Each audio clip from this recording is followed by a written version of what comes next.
cap-cap itu kerap kali mudah sekali diberikan, Abi. Yeah.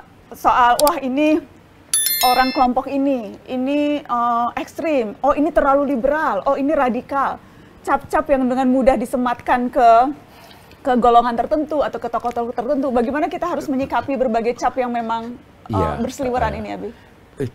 Yang pertama dulu, itu setiap kita harus sadar bahwa pendapat kita itu adalah salah satu pendapat dari sekian banyak pendapat yang benar.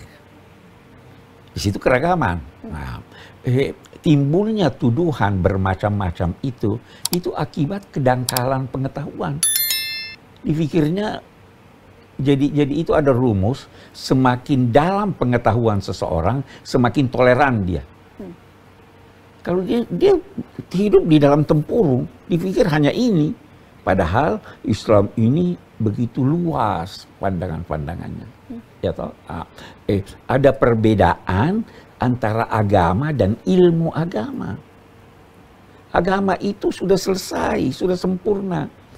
Pengertian dari ayat-ayat dan hadis-hadis itulah yang dinamai ilmu agama, dan itu berkembang terus sampai sekarang. Jadi kalau kita hanya berpegang pada masa lalu, ketinggalan. Ya toh? Iya, saya kira itu. Gus Baha bisa mungkin menambahkan juga soal tadi ekstremisme yang berkembang, kemudian bagaimana menafsirkan ajaran agama secara sedemikian sempit begitu. Kalau sesungguhnya dakwah yang bisa dijadikan contoh bagaimana dakwah yang ideal di tengah masyarakat yang plural, seperti apa, Gus Baha? Jadi begini ya, lepas dari kita semua masih masih berduka lah terhadap fenomena ini. Tapi faktanya untuk konteks Indonesia yang sebesar ini, kita ndak kecolongan-kecolongan banget lah. Dengan artian sebesar ini, kecolongan 1-2 mungkin ya secara teori sosiologi ya, bukan dari segi maklumi, tapi kita tidak bisa maklumi, tapi secara teori sosiologi itu tidak besar. Artinya begini, kita juga mengapresiasi semua perilaku tokoh-tokoh di NU atau Muhammadiyah atau tokoh-tokoh moderat yang lain, bahwa ini bisa meredam gejolak besar ekstremis ini.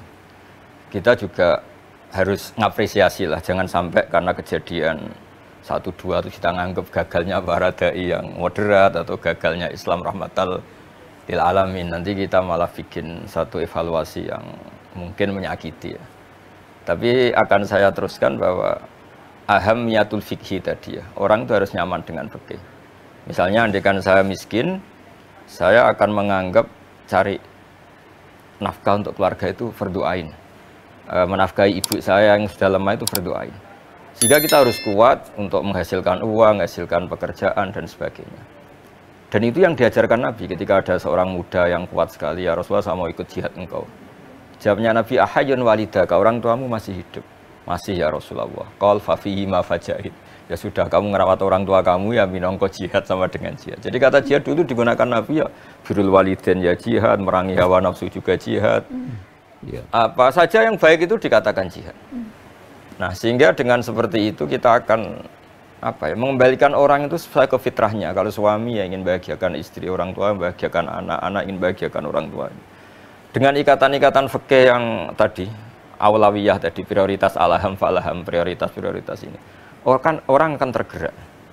Begitu juga masalah ibadah mahdhah kayak sholat. Ketika kita sudah menganggap meyakini as-sholat imaduddin, inna ahsana ma ya'malun nas as-sholat, bahwa sholat itu perilaku terbaik.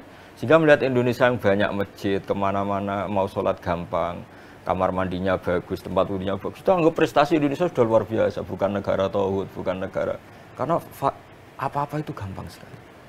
Nah, kemudian yang terakhir tentang sistem sosial politik. Dulu Nabi itu pernah membiarkan satu gejolak ya, yaitu akhirnya diredam pakai hudnah ya, gerakan gencatan senjata. Dan itu semua perjanjiannya merugikan umat Islam sampai Sayyidina Umar radhiyallahu anhu protes. Kenapa ya Rasulullah perjanjian ini kok engkau terima? Jawabannya Nabi itu, saya ini Nabi, pasti Allah tidak akan menyia-nyiakan saya. Akhirnya kata Imam Zuhri, famaka nafathun fil Islam a'zuma min sulhul Hudaybiyah. Nggak ada kebaikan sebaik sulhul Hudaybiyah. Orang dibiarkan berpikir tentang agama. Nabi hanya pesan satu, boleh orang diskusi tentang Islam sebebas-bebasnya, Akhirnya fatafawadu, mereka diskusi selebar-lebarnya, akhirnya ngakui Islam. Ngakui Islam artinya gini, ketika Tuhan Allah yang mencipta langit bumi dibandingkan Lata Hubal yang hanya batu. Ketika yang jadi Nabi Muhammad, orang yang majarobna ali kadiban, tidak pernah bohong, dibandingkan nabi-nabi palsu yang kerjaannya bohong. Nah itu fama takallam atau fama kullima ahadun bil Islam illa dakhala fihi. Semua orang diskusi Islam, yaqilu sayan, tahu maknanya, menghayati, akhirnya masuk Islam. Artinya ketika kita di tempat yang damai, yang apa, kita insya Allah tetap fal naqdhifu bil haqqi alal batil fayadmahu fa idza huwa zahiq. Mesti jadi ya kira-kira seperti itu. Mungkin Pak Kures bisa nambahkan. Ya, jadi saya kira itu ini sekarang kita harus sadar bahwa sebagian, boleh jadi sebagian besar orang yang tidak paham Islam itu karena kesalahan kita. Kita tuh siapa? Kesalahan Kita kita umat semua. Islam. Kita umat Islam. Kita umat Islam. Kita para dai. Kita bertanggung jawab juga Ya, atas jelas situasi ini. bertanggung jawab. Itu pernah ada bahasan di Majelis Hukama. Itu orang-orang yang di Eropa yang ini, itu tidak mengerti Islam. Karena apa yang ditampilkan oleh umat Islam, itu sesuatu yang tidak baik. Kebersihannya tidak, kebodohannya tidak, sehingga sewaktu kita berkata mari memeluk Islam, mereka tidak paham. Karena itu mereka dianggap kita tidak bisa menjatuhkan hukuman bahwa mereka itu sudah keluar dari agama. Mereka belum ini. Nah, kita yang mesti. Salah satu buktinya, sekian banyak mereka itu yang memaki Islam dan sebagainya. Setelah faham dan belajar, dia memeluk Islam. Jadi jangan kita mengambil jalan pintas. Itu teroris itu mengambil jalan pintas. Pernah ada ditanyakan oleh Syekh Mutawalli Sya'rawi, seorang ulama besar di Mesir. Itu menurut kamu, yang kamu bunuh itu masuk neraka atau masuk surga? Ya iya masuk neraka. Kenapa kamu jadikan dia masuk neraka? Mbok diajak dia, berikan ya, biar dia masuk surga. Islam itu mengajak orang masuk surga, bukan menjerumuskan orang ke neraka.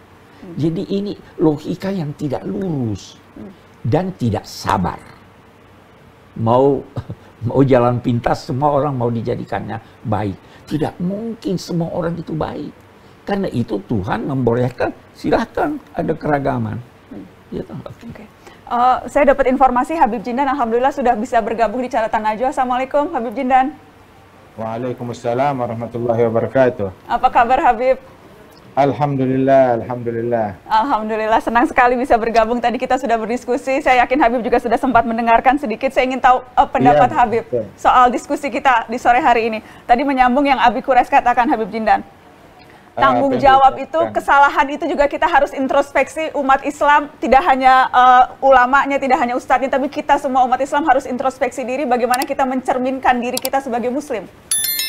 Alhamdulillah. Allah Subhanahu wa taala berfirman, "Wal takum minkum ummatun yad'una ilal khair." Jadilah kalian umat yang mengajak kepada kebaikan.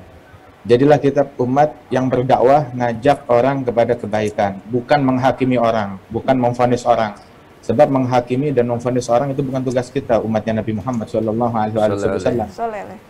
Tugasnya kita mengajak, bukan memaksa. Semata mengajak pada Allah Ta'ala. Ya'muruna bil ma'ruf, mengajak manusia kepada kebaikan, memerintahkan kepada yang baik, amar ma'ruf bil ma'ruf, dengan cara baik. Nahi mungkar, mencegah orang dari kemungkaran, bil ma'ruf, dengan cara yang baik pula.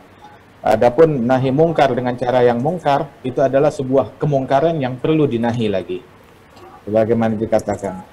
Dan disebutkan bahwasanya tujuannya syaitan menjerumuskan orang ke dalam api neraka, tetapi al-mu'min, muslim, da'i ilallah, mengajak manusia ke dalam surganya Allah Subhanahu wa taala. Sampai-sampai disebutkan di dalam salah satu kitab suci yang terdahulu, Allah Ta'ala mewahyukan kepada Nabi Daud, "Ya Daudu, man radda li abigan katabtuhu indi jahbaza." Wahai Daud, barang siapa yang mengembalikan hambaku yang kabur, yang lari dariku, kemudian dia kembalikan ke jalan Allah Ta'ala, maka aku tulis orang tersebut, pendakwah tersebut sebagai patriot, pejuang yang sejati, yang mengembalikan orang-orang yang jauh menjadi dekat kepada Allah Subhanahu wa taala. Itu adalah misi kita sebagai umat Islam. Dan alhamdulillah bumi Indonesia ini dipenuhi para ulama dahulu, para wali songo yang mengajak manusia ke dalam agama Islam. Katakan coba kepada saya, mereka ketika membawa agama Islam ke bumi Indonesia ini yang diakui oleh semua orang kalau dakwahnya Wali Songo di bumi Indonesia ini adalah dakwah Islamiyah yang paling sukses di dunia ini. Saya mau tanya, berapa candi yang dihancurkan? Berapa kuil yang mereka hancurkan? Atau berapa patung yang mereka rusak? Nggak ada, semuanya masih lengkap.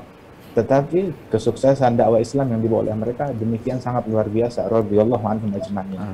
Dan ini yang patut kita teladani, moderasi yang dibawa oleh mereka, moderasi yang diajarkan oleh Rasulullah Shallallahu Alaihi Wasallam.